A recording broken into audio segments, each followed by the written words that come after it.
আল্লাহ নবী সাহাবাদিগকে বললেন, বাবারা, দ্বিতীয় কারণ হলো আমার উম্মতিরা মার খাবে।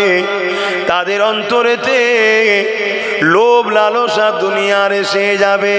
এই দুনিয়ার লোভ লালসায় তারা এমন করে দুনিয়াদার হয়ে যাবে, এই জন্যে তারা লাঞ্ছিত অপমানিত হবে। আল্লাহ নবী জানিয়ে দিলেন, যেমন একটা পাত্রে খাবার দিলে ক্ষুধার্ত পশুগুলো ওই খাবারের ওপরে ঝাঁপিয়ে পড়ে, একটা সময় আসবে আমার উম্মতিদের ওপরে জালিমরা ঝাঁপিয়ে পড়বে। আমরা সোশ্যাল মিডিয়ায় দেখতে পাচ্ছি এক দল ভিড় এসে মুসলমানগুলোকে ধারালো অস্ত্র দিয়ে টুকরো টুকরো টুকরো টুকরো করে কাটতেছে, তাদেরকে বিভিন্নভাবে ঝাঁপিয়ে পড়ে মেরে দিতে লেগেছে। আল্লাহ নবীর হাদিস অক্ষরে অক্ষরে মিলে যাচ্ছে। আর সত্যি আমরা আল্লাহর ভয় ছেড়ে দিয়ে দুনিয়ার জালিম শাসকদের ভয় করছি। কেউ জালিম কেন্দ্র সরকারকে ভয় করে, কেউ আবার এই সরকারকে ভয় করে। সবাই দুনিয়ার জালিমদের ভয় শুরু করেছে, কিন্তু আল্লাহকে ভয় করা বন্ধ করে দিয়েছে। দ্বিতীয় নম্বর হলো আমরা দুনিয়াদার লোভ লালসায় পড়ে গেছে। এই লোভ লালসায় পড়ে যাওয়ার জন্য আজকে ক্ষুধার্ত পশুর মতো আমাদের ওপরে ভিড় ঝাঁপিয়ে পড়ছে। নবীর কথা মিলছে না মেলে না? একটু একই না বলেন না? তাহলে এ থেকে উপায় কি? এ থেকে পরিত্রাণটা কি? এ থেকে পরিত্রাণ ওই একটাই, যে কারণে মার খাচ্ছ কারণ ছাড়তে হবে। ভয় কাউকে করলে হবে না। ও কেন্দ্র সরকার মুদি আছে তো কি হয়েছে? মানুষ তো নাকি সারা জীবন বেঁচে থাকবে, একবার মরণ আছে না? নাই, তারও দুটো হাত, তোমারও দুটো হাত। সে নয় ক্ষমতার আসনে বসে আছে, মানুষ তো। তুমি যখন অন্যায় করো না তো ভয় করবে কেন? তাহলে ভয় একমাত্র আল্লাহকে করতে হবে। দ্বিতীয় নম্বর, লোভ লালসা ছাড়তে হবে। আর লোভ লালসার কথা বললে বাপ, আমরা মোল্লা মলি সাহেবরাই তো এখন নম্বর 1-এ চলে গেছি লোভ লালসায়। অনেকে আমার অজে আবার কষ্ট পায়, কিন্তু সবাই নয়। আব্বাস খারাপ বলে সবাই কি খারাপ? অনেক ভালো ভালো উলামারা আছে, ভালো ভালো ইমাম আছে, নামাজি মোত্তাকি অনেক আলেম রয়েছে, অস্বীকার করছি।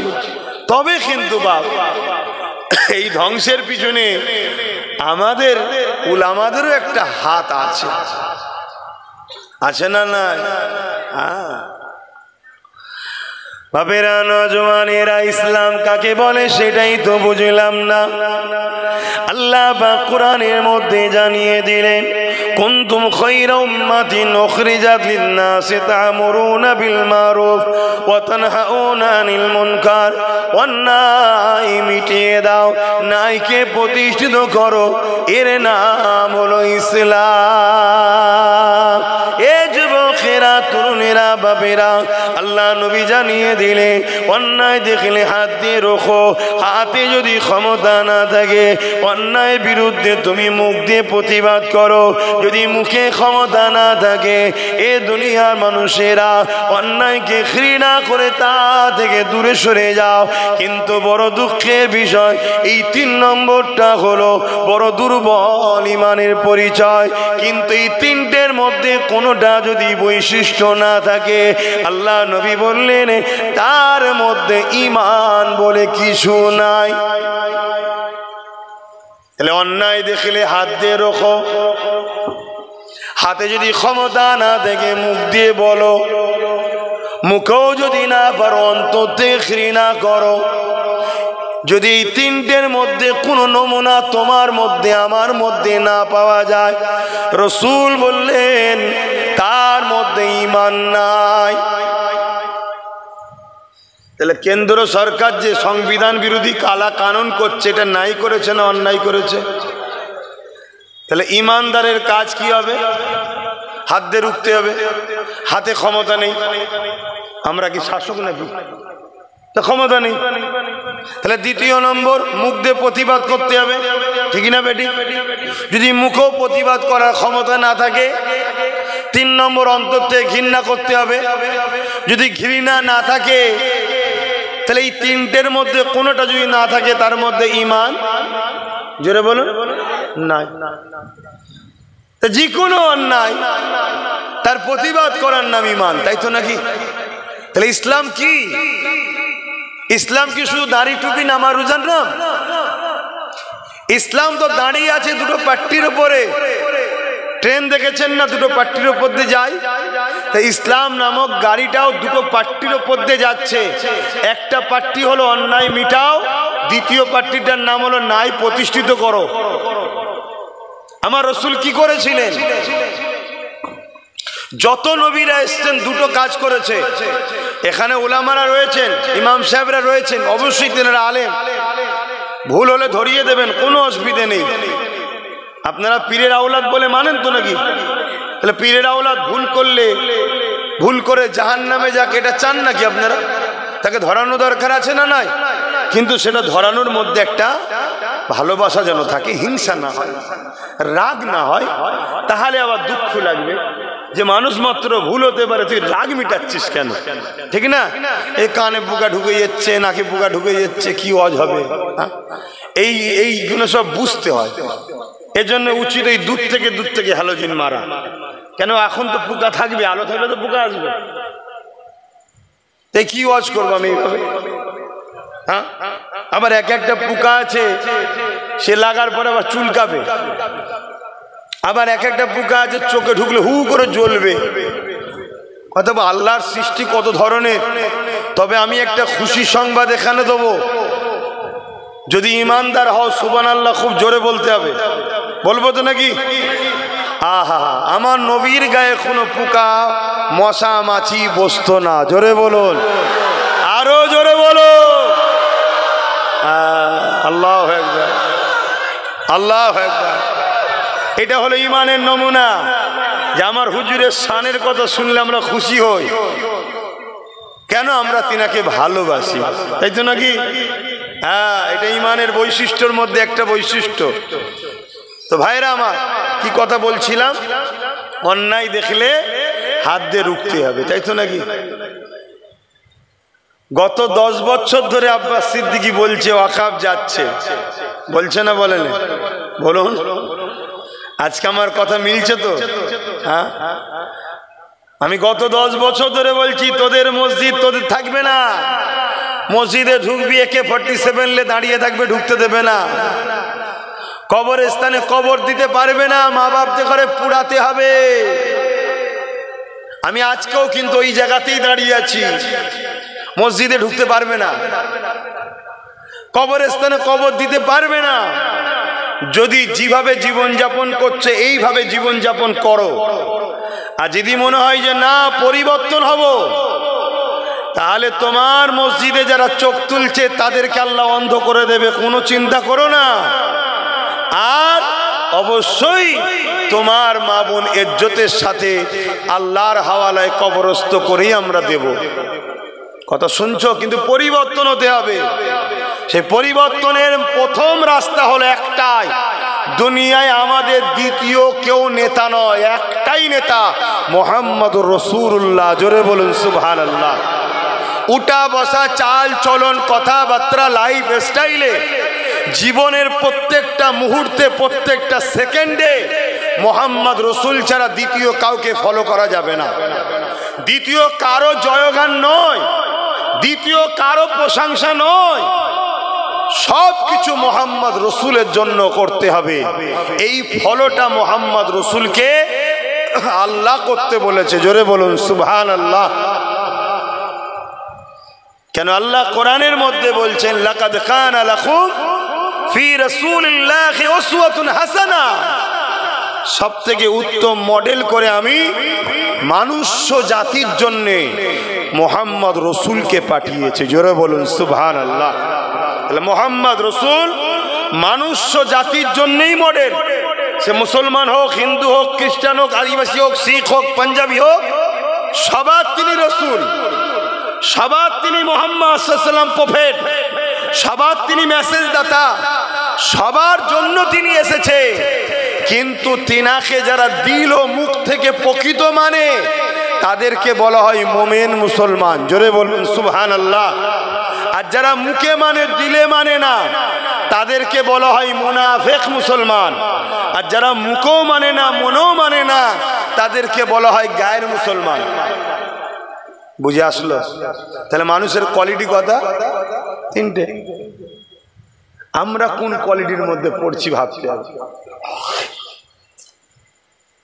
ওয়াজ করা হয়ে যেতে পারে বাপ, ঝগড়া টগড়া করিস নি বাপ, ভালো না লাগলে দাওয়াত করবি না, কথা বুঝে আসছে?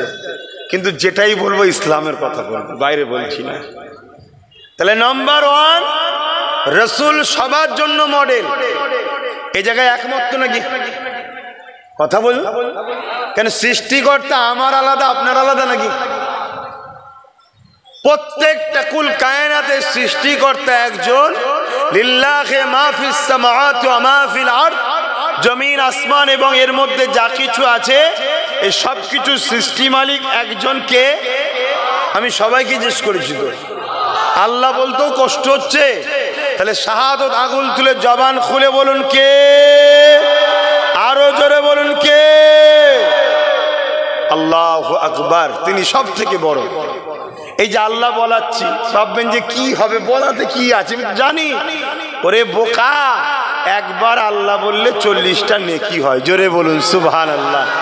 এসেছি যখন যতটুকু ভালো করতে পারিস চেষ্টা করছি, বাকি তো সবসময় খাতা বন্ধ, ভালো কাজ আর হচ্ছে করছে।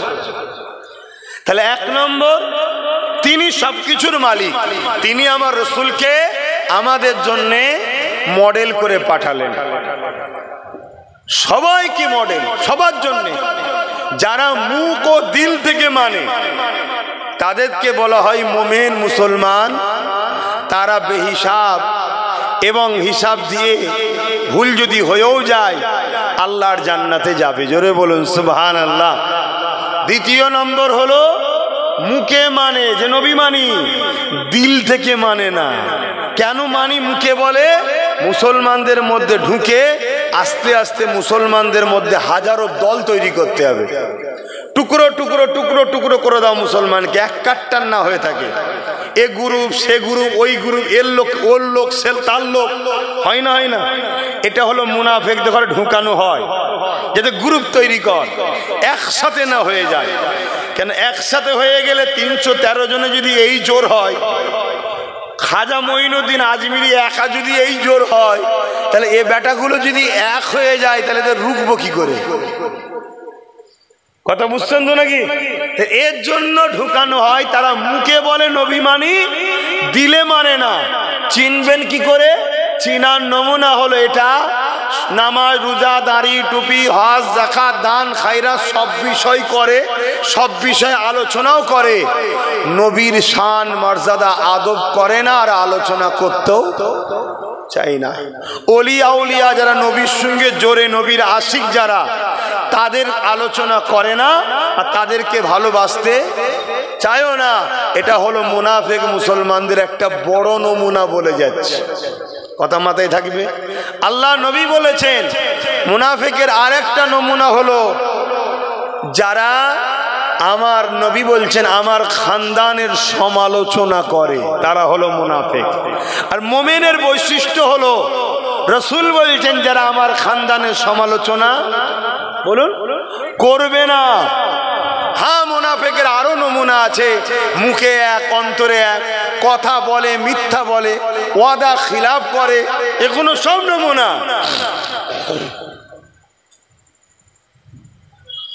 তো সেই জায়গাতে আমার সমস্যা হচ্ছে, পোকা ঢুকে পড়ছে। আর বদমাইশগুলো ঢুকার জায়গাও খুঁজে পাই, কানে ঢুকছে, নাকে ঢুকছে, মুখে ঢুকছে। কি বদমাইশ হয়ে গেছে। হ্যাঁ, পাখার জন্য ছিটকে চলে এসছে না, কি বলেন? এ বাবু শোনো শোনো, সময় কম, এক এসেছি একটু বলতে, আমি বলার জন্যই এসি। শোনো শোনো, তাহলে 2 নম্বর মুনাফিক মুসলমান। 3 নম্বর হলো যারা মুখেও মানে না, দিল থেকেও মানে না, তাদেরকে বলা হয় কি? গায়ের মুসলমান। কথা বুঝে আসছে? কিন্তু রসুল মডেল সবার। তা আমরা মুমিন মুসলমান যদি হতে চাই তাহলে মুখ থেকেও মানতে হবে, দিল থেকেও মানতে হবে। মানেন তো নাকি? জোরে বলুন আলহামদুলিল্লাহ। তাহলে আমাদের ঘরে সর্বক্ষেত্রে আমার রাসূলুল্লাহকে মডেল হিসাবে মানতে হবে। এ যুবকেরা, তরুণেরা, প্রেমিকেরা, অর্জন করে ধর্মনীতি আমার রাসূলুল্লাহকে ফলো করে করতে হবে। নবী কিভাবে নামাজ পড়েছে আমাদের পড়তে হবে, নবী কিভাবে রোজা রেখেছে আমাদের রাখতে হবে, নবী কিভাবে হজ করেছে আমাদের ওইভাবে করতে হবে, নবী যেভাবে দান খায়রাত করেছে ওইভাবে করতে হবে, নবী যেভাবে যাকাত দিতে বলেছে ওইভাবে দিতে হবে। এক কথায় ধর্মনীতিতে আমার রাসূলুল্লাহকে ফলো করতে হবে। কিন্তু আমি জানতে চাই, মুমিন মুসলমান তো সে হবে যে নবীকে সর্বক্ষেত্রে স্মরণ করবে। তাহলে ধর্মনীতিতে নবীকে নেব, সমাজনীতিতে নবীকে নেব না নেব না? কথা বলে। কিন্তু আমরা কোথায় নিয়েছি? এবারে তো আসামি ধরা পড়বে।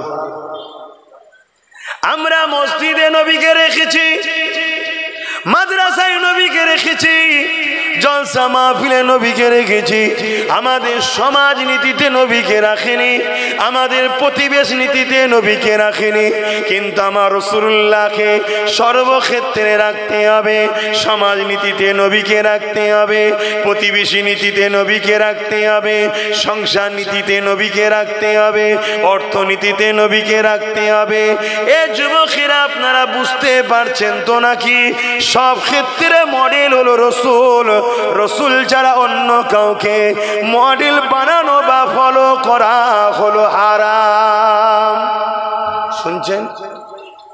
এবারে আলেম ওলামাদেরকে আমরা মানি না মানি না? কেন মানি?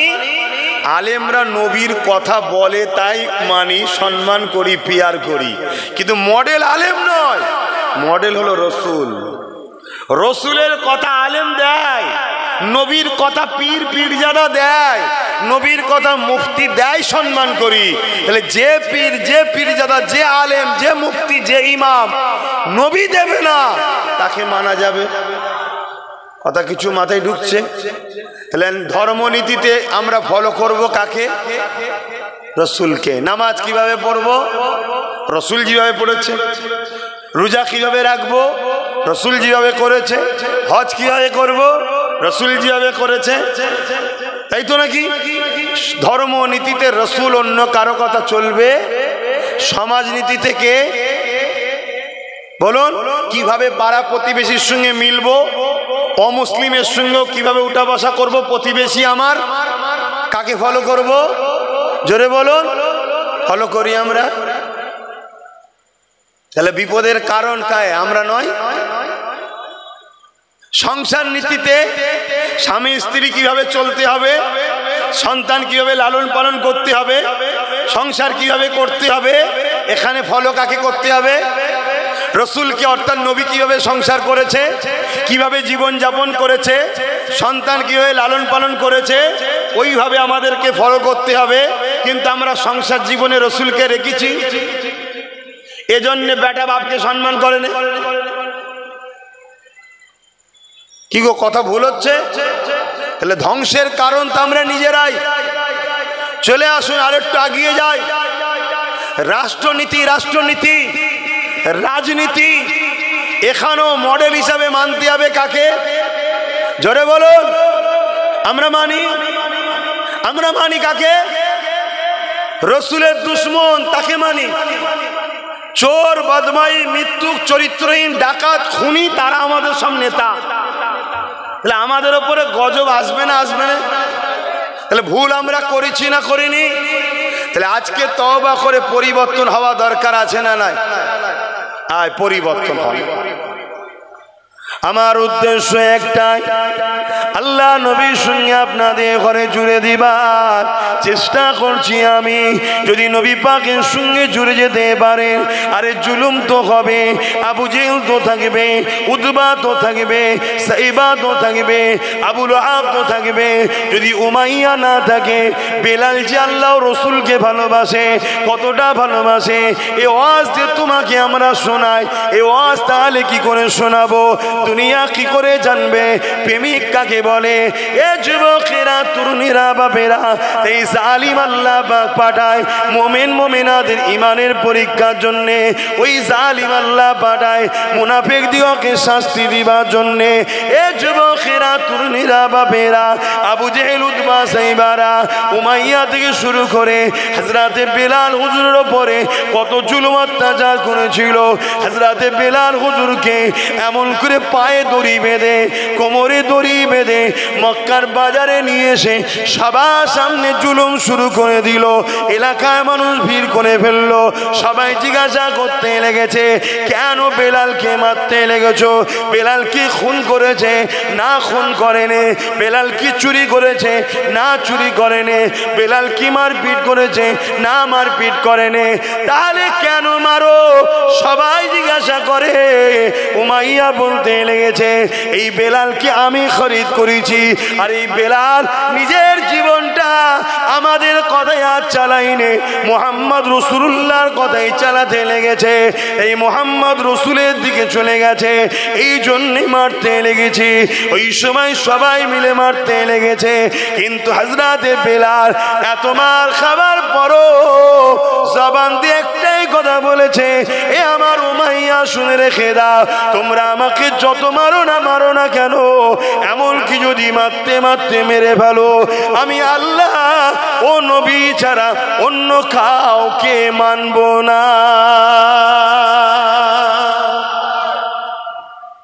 আর আজকে আমাদের ঈমান কোথায় বলো? আমাদের ঈমান কোথায়? 1000টা টাকার জন্য নিজের পর্দার মেয়েকে বাইরে বার করে দিচ্ছি, লাইন দিতে যা, ভাড়া লিয়ায়, এবার ভাতা লিয়ায়, নাউজুবিল্লাহ, ভাতা লিয়ায়। পাঠাচ্ছে না পাঠায়নি? মুসলমানের ঘরে, বেটিদের ঘরে বাইরে বার করেছি না করিনি? আরে ইসলামের দুশ্মন তো চাইবে মুসলমানের পর্দাকে তুলে দাও। পর্দা যদি মুসলিম বেটিরা করে, আল্লাহর সাহায্য মুসলিম বেটিরা পাবে। এদেরকে কেউ চরিত্র হরণ করে নষ্ট করতে পারবে না। শুনছেন তো নাকি? হযরতে ইসমাইল আলাইহিস সালামের আম্মাজান, হযরতে আম্মাজান হাজেরা ছোট্টবেলা থেকে নিজেকে গোপন করেছিলেন। বাপ ছাড়া তখনও বেগানা পুরুষ তাকে দেখেনি। যখন জালিম বাদশা তিনাকে পার্সোনাল কামরায় নিয়ে গিয়ে জোর করে তিনার ইজ্জত লুণ্ঠন করতে গিয়েছিলেন, শুনেছেন তো? জালিমকে আল্লাহ জমিনের মধ্যে মার্বেলের ঘরেতে পাকা সানেতে পুঁতে দিয়েছিল, 3বার হয়েছে। লাস্টে আম্মা হাজেরার কাছে ক্ষমা চেয়েছে। জানেন না? জানেন না কেন? আম্মা হাজেরার বেলায় হলো, তোমার ঘরের মেয়ের বেলায় হচ্ছে না কেন? আমার আল্লাহ কি তাহলে আম্মা হাজেরাকে ভালোবাসে, তোমার ঘরের বেটিকে ভালোবাসে না? না, আমার আল্লাহ তখন শক্তিশালী ছিল, এখন দুর্বল হয়ে গেছে। নাউজুবিল্লাহ মিন জালিক। আল্লাহ ক্ষমা চাইছি, বুঝাবার জন্য বললাম। লা হাওলা ওয়ালা কুওয়াতা ইল্লা বিল্লাহ, আল্লাহু সাইয়্যুন কাদির। তিনি কখনো দুর্বল হননি, দুর্বল তিনাকে স্পষ্ট করতে কখনোই পারেন না। জোরে বলুন সুবহানাল্লাহ। কিন্তু আজ আমাদের মা বেটিদের ঘরে বড় প্ল্যানে মেলা দেওয়া হচ্ছে, মুসলিম এলাকায় যাত্রা দেওয়া হচ্ছে, মুসলিম এলাকায় মেলা দেওয়া হচ্ছে, পার্টি থেকে করা হচ্ছে। কেন? যাতে করে মুসলিম মেয়েরা বোরখা পরে হলেও যেন আসে, বোরখা পরে হলেও যেন আসে। এক তো বেপর্দা হয়ে গেলে বেপর্দার শাস্তি পেতিস এবং পাপ জায়গায় যাওয়ার শাস্তি পেতিস, কিন্তু বোরখাকে খারাপ জায়গায় নিয়ে যাওয়ার জন্য, ইসলামকে হারাম জায়গায় জড়ানোর জন্য ওই নারীর ঈমানটাই চলে যাচ্ছে। তাহলে কিভাবে আমাদেরকে বেঈমান বানাচ্ছে বুঝতে পারছেন? কারা বানাচ্ছে? আলেম উলামারা। এক কথা বলছেন না তো? সমাজে যাদেরকে আমরা তোষামতি করে মাথায় তুলি, তারাই তো আমাদেরকে বেঈমান বানাচ্ছে। আমাদের চাকরি দেয় না তারা, আমাদের রুজি রুটি তারা দেয় না, আমাদের খোঁজ খবর রাখে না, আমরা কিছু বিপদে পড়লে সাথ দেয় না। আমাদের ওয়াকফ বিলের জন্য মসজিদ মাদ্রাসাকে দখল করার জন্য ও যেমন চুরি করার চেষ্টা করছে, ইনি আবার বলছে দিল্লি চলে যাও, এখানে আন্দোলন নয়। এক্ষেত্রে কোনো বেটা আমাদের সাথ দেয় না। দেবে কি? স্কুল বন্ধ কর, মদের দোকান দে। কেন মদের দোকান দেবে? যাতে করে মুসলিম ঘরের যুবক ছেলেটা 10 বার দূরে থাকলেও 11 বারের মাথায় যেন একবার মদটা খেয়ে নেয়। আর মদটা যখনই খাবে ওর শরীরে হারাম ঢুকে গেল, ওই শরীরের রক্তটা হারাম হবে। হারাম রক্ত যে শরীরে থাকে ওই শরীর কখনো তোমার ভালো আল্লাহর পাক জান্নাতে এবং দুনিয়ায় আল্লাহর সাহায্য, তার দ্বারা পাপ করা, খুন করা, জুলুম করা সহজ না, সহজ না। একটা নারী একটা মুসলিম ছেলেকে খারাপ করার জন্য উঠে পড়ে লেগেছে। এসব তো ইতিহাসও আপনারা পড়বেন না, এটা নতুন নয়, যুগ যুগ ধরে চলে আসছে। মুসলিমদের ঘরে পাপ রাস্তায় নামাও, কেন পাপ রাস্তায় না নামলে এরা আল্লাহর সাহায্য পাবে। আর আল্লাহর সাহায্য যদি পায়, বদরে 313 জন যেমন জিতেছে এরাও জিতবে। জোরে বলুন সুবহানাল্লাহ। আল্লাহর সাহায্য পেয়েছিল হযরতে সালাউদ্দিন আইবি, মোহাম্মদ বিন কাসেম, তারা আল্লাহর সাহায্যে অল্প সংখ্যা নিয়ে বারবার বিজয় লাভ করেছে। জোরে বলুন সুবহানাল্লাহ। আল্লাহর সাহায্য পেয়েছিল হযরতে খালিদ বিন ওলীদ, মাত্র 3000 সৈন্য নিয়ে 2 লক্ষ রোমের বিরুদ্ধে লড়াই করে আল্লাহ তাকে সেখান থেকে বিজয়ের সাথে, সম্মানের সাথে ঘরে ফিরিয়েছে। জোরে বলুন সুবহানাল্লাহ। ভাবতে পারছেন 3000 অপর দিকে 2 লাখ। এটা গল্প নয়, এটা বাস্তব। আমরা তো সবসময় ম্যান দেখি, আমরা নিজেরাই বলি আমরা কি করব, আমরা গুটি কত লোক, আমাদের কি হবে, আমাদের হাতে পুলিশ নেই, আমাদের হাতে এই নেই, আমাদের হাতে অস্ত্র নেই, আমাদের হাতে পয়সা নেই, বলি না বলি না? এইসব ইমানের দুর্বলের লক্ষণে গুলো। ইমানদার কখনো পয়সা দেখে না, ইমানদার কখনো পুলিশ প্রশাসন দেখে না। ইমানদার দেখে আমি নায়ের ওপরে আছি, আল্লাহ আমার সাথে আছে, চলো, আর কোনো কথা না, ব্যাস এটা দেখে। শুনছেন?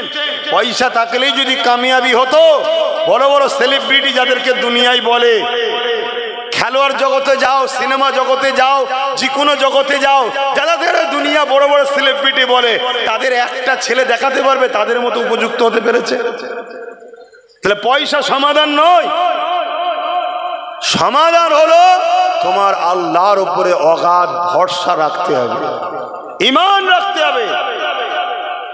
অন্য কোন ধর্মের জাতি সে কিসের উপরে ভরসা করছো, তোমাকে আমাকে ডিপেন্ড করলে হবে না।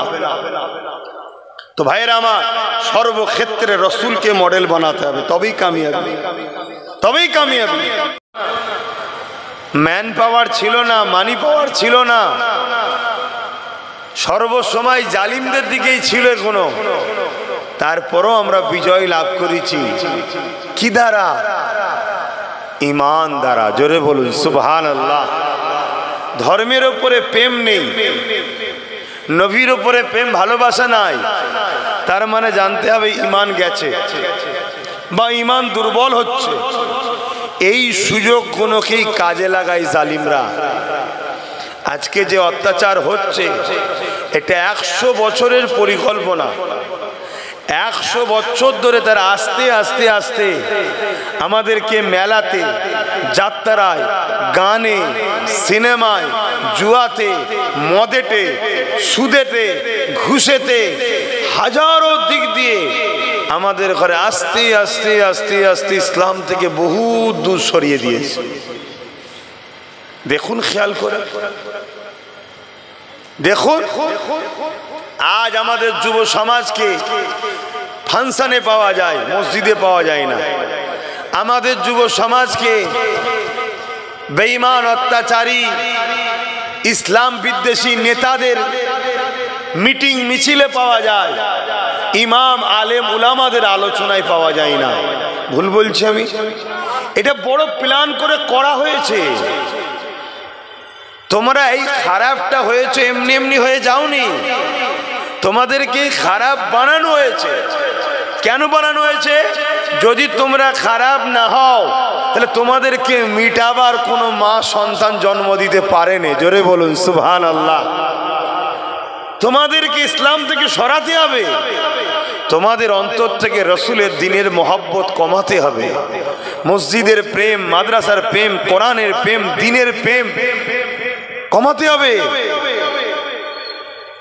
আজকে খেয়াল করে দেখো, আমার বাংলায় ভোটকে কেন্দ্র করে হাজার হাজার মায়ের কোল খালি হয়ে যায়, তখন কেউ বলেনি যে সন্ত্রাস জঙ্গিরা হামলা করছে। আর মসজিদের জন্য, মাদ্রাসার জন্য আন্দোলন করতে নেমেছে, পুলিশ গাড়ি ঢুকিয়ে দিয়ে ফেতনা লাগালো, বলছে মোল্লারা আতঙ্কবাদী করছে, সন্ত্রাসী করছে। বলছে না, বলেন? দেখেছো কোথায় জড়াচ্ছে আমাদেরকে? এর রিয়াকশন মুসলমান দিতে পারছে? এর বিরুদ্ধে কোনো উলামারা কথা বলতে পারছে? তাহলে কোথায় আমাদেরকে নামিয়ে দিচ্ছি বুঝতে পারছো না? এগুলো তো শুধু টেস্ট করে দেখছে। ওয়াকাফ তো টেস্ট, এর থেকেও ভয়ানক ভয়ানক বিল রেডি আছে, আগামীতে আসছে। যদি এই জায়গায় তোমরা হেরে যাও, বাকি বিলগুলো একটা একটা করে লাগু হবে। আর এটাকে যদি যেমন করে হোক বাতিল করাতে পারো, তাহলে সব বিল ডাস্টবিনে পড়ে যাবে। যে না, এখনো এদেরকে বেঈমান বানানো যায়নি, এখনো এদেরকে মিটাবার সময় হয়নি। আবার নতুন করে পরিকল্পনা তারা বসবে, আবার তোমাদের পিছনে হাজারো লক্ষ কোটি টাকা খরচ করবে, তোমাদেরকে পাপ কাজে জড়ানোর জন্য সুন্দরী সুন্দরী নারীকে সমাজে উলঙ্গ করে নামানো হবে, তোমাদের জন্য হাজারো ইসলাম বিরোধী গিফট অফার আসবে। আমার কথা কি বাপজানদের খারাপ লাগছে নাকি? শুধু উদ্দেশ্য তোমাদের উপরে যেন আল্লাহ নারাজ হয়। আল্লাহ যদি তোমাদের উপরে নারাজ হয়ে যায়, তুমি কতটা কোরআন জানো জানি না, আমি কতটা কোরআন জানি, আমার থেকেও বেশি তোমাকে আমাকে যারা মিটাতে চাইছে তারা কোরআন হাদিসের রিসার্চ করছে। কোন পথে গিয়ে এদেরকে শেষ করা যায়, কোন রাস্তায় এদেরকে মিটানো যায়, তারা দেখছে। কোরআনের মধ্যে আল্লাহ বলছে, তোমরা যখন আমাকেও আমার হাবিবকে ছেড়ে দিয়ে অন্যদের দাসত্ব করবে, অন্যদের উপাসনা করবে, অন্যদেরকে ফলো করবে, আমি আল্লাহ তখন তাদেরকে ক্ষমতাশালী করে তাদের হাতে তোমাদেরকে মিটাবো। শুনছেন? এই পথ তারা ধরছে, তারা দেখছে রাসূলুল্লাহর হাদিস। নবী পাক হাদিসের মধ্যে বলছেন, একটা সময় আসবে আমার উম্মতরা প্রচুর মার খাবে। সাহাবা হুজুররা বললেন, হুজুর তাদের কি সংখ্যা কমে যাবে? আল্লাহ নবী বললেন, না, সংখ্যা কমবে না। তাহলে হুজুর মার খাবে কেন? আল্লাহ নবী বললেন, তাদের মধ্যে দুটো খসলত ঢুকে যাবে। নাম্বার 1, তারা আল্লাহকে ভয় করা ছেড়ে দিয়ে মৃত্যু ও দুনিয়াকে ভয় করবে। কথা বুঝছেন না? বুঝুন, আমাদের সবার মধ্যে থানা পুলিশের ভয় ঢুকে গেছে। ভুল বলছি নাকি? একটু হ্যাঁ কি না বল। ঢুকেছেন? ঢুকেন। কেন পুলিশকে ভয় করবে? সে তো মানুষ, তাকে ভয় করছেন কেন? কেন থানাকে ভয় করবেন? আপনি কি আসামি না? তাহলে ভয় করছেন কেন? তাহলে আমাদের মধ্যে দেখুন, দুনিয়ার ভয়, মৃত্যুর ভয়, এটা কি এমনি এমনি এসছে? প্ল্যান মাফিক ঢুকানো হয়েছে। আর এই সব কিছুর কারণ হলো ইমানের দুর্বল, ইমানের দুর্বল। আর ইমান তার তত বেশি মজবুত যে যত বেশি রসুলকে মহব্বত ও আদব করে। জোরে বলুন সুবহানাল্লাহ। আজকে দেখুন, বড় প্ল্যান মাফিক আমাদের কাছ থেকে মুসলিম নামধারী উলামা সেজে ঘুরে বেড়াচ্ছে, নবীর প্রেম আমাদের দিল থেকে বার করে নিচ্ছে। ঘন্টার পর ঘন্টা জলসা হচ্ছে, নবীর প্রেমের আলোচনা নাই, নবীর আদবের আলোচনা নাই। আরে কোরআনটা কি? কানা খুলুকুল্লাহুল কোরআন, নবীর চরিত্র মোবারক লাইফ স্টাইলটাই হলো কোরআন। জোরে বলুন সুবহানাল্লাহ। এই উম্মতকে নবী শোনানো দরকার, তোমার নবী কি করেছে সেটা জানানো দরকার, তোমার নবীর উঠা বসা চাল চলন কথাবার্তা জানানো দরকার। ওটা যদি জানাও, জানবে কোরআন জানানো হলো। জোরে বলুন সুবহানাল্লাহ। কেন? তোমার নবী যা করেছে কোরআন অনুযায়ী করেছে। কিন্তু বড় প্ল্যান মাফিক আমাদের দিল থেকে নবীকে বার করা হচ্ছে।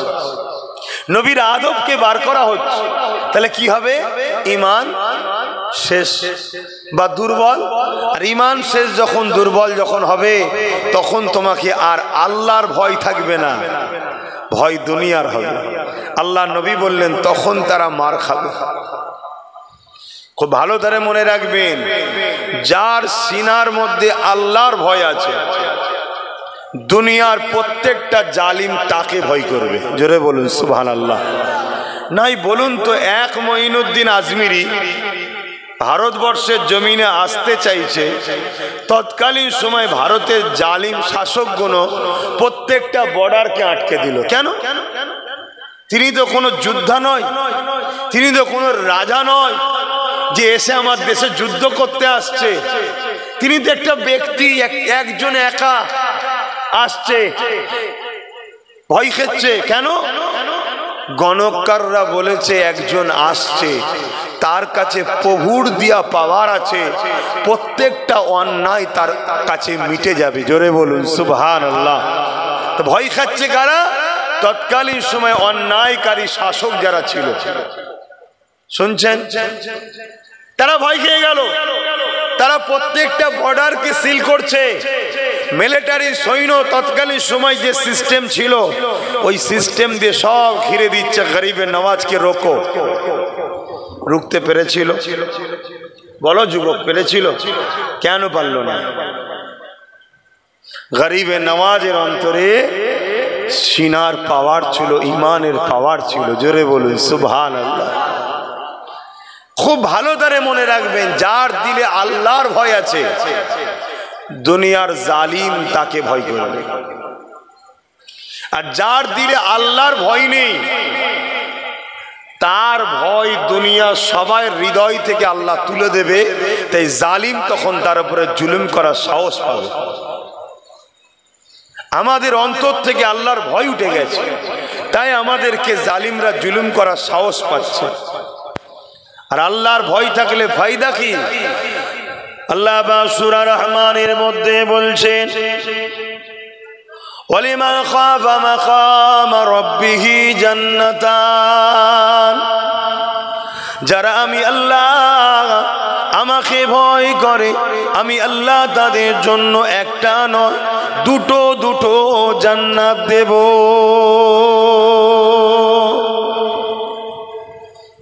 এবারে প্রত্যেকের উচিত নিজের সিনাকে প্রশ্ন করা, আল্লাহর ভয় আছে না না? যদি আল্লাহর ভয় থাকে, পাপ কাজ করতে গেলেও আল্লাহর ভয় তোকে বাঁচিয়ে আনবে। আর যদিও করে ফেলে, আল্লাহর ভয় যদি থাকে, তার আরেকটা নমুনা হলো সঙ্গে সঙ্গে সে তওবা করবে যে আল্লাহ আমি ভুল করে ফেলেছি, আপনি মাফ করে দেন। সেজদায় পড়ে কাঁদবে, খোদার কাছে ক্ষমা চাইবে। এগুলো যদি তোমার মধ্যে না থাকে, তুমি যদি বলো আল্লাহকে ভয় করি, এ ভয়টা বাস্তব নয়। কথা কিছু বুঝছেন তো নাকি? আর আল্লাহর যার দিলে ভয় আছে, দুনিয়ার কোন জালিমকে সে ভয় করবে না, দুনিয়ার কোন অত্যাচার ব্যক্তিকে সে কখনো ভয় করবে না। সে শুধু ভয় একজনকে করবে।